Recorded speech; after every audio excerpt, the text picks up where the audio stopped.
Hello అందరికీ. నోట్లో వేసుకుంటే వెన్నలా కరిగిపోయే హెల్తీ ప్రోటీన్ లడ్డు చిన్నపిల్లల నుంచి పెద్దోళ్ళ వరకు చాలా ఇష్టంగా తింటారండి. లడ్డు చేసుకోవడానికి ఒక ప్యాన్ తీసుకుని దాంట్లో పల్లీలు మనకు కావాల్సిన పల్లీలు వేసుకొని ఇలా రోస్ట్ చేసుకోవాలంటే ఇలా దోరగా వేయించుకోవాలి.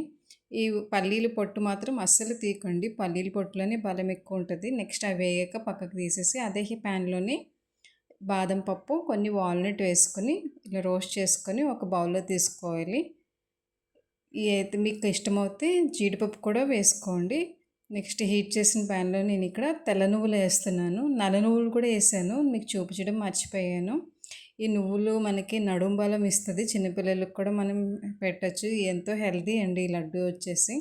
నా దగ్గర అయితే కొబ్బరి ఉన్నది. కొబ్బరి కూడా చాలా మంచిది కదండి. మీకు ఇష్టం లేకపోతే స్కిప్ చేసేయండి. నేను కొద్దిగా ఎండు కొబ్బరి ముక్కలు కూడా వేస్తున్నాను ఇక్కడ.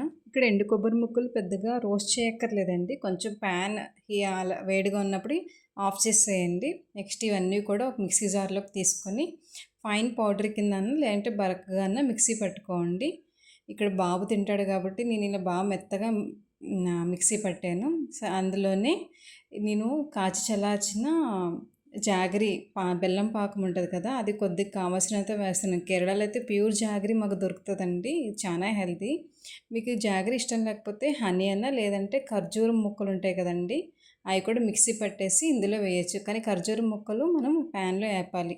ఇదంతా వేసుకొని మనం ఇలా కలిపేసుకున్నాక మీకు కావాల్సిన సైజులో లడ్డూస్ లాగా చుట్టుకోండి. ఇవి 10 days దాకా నిల్వ ఉంటాయండి. పిల్లలు చాలా ఇష్టంగా తింటారు.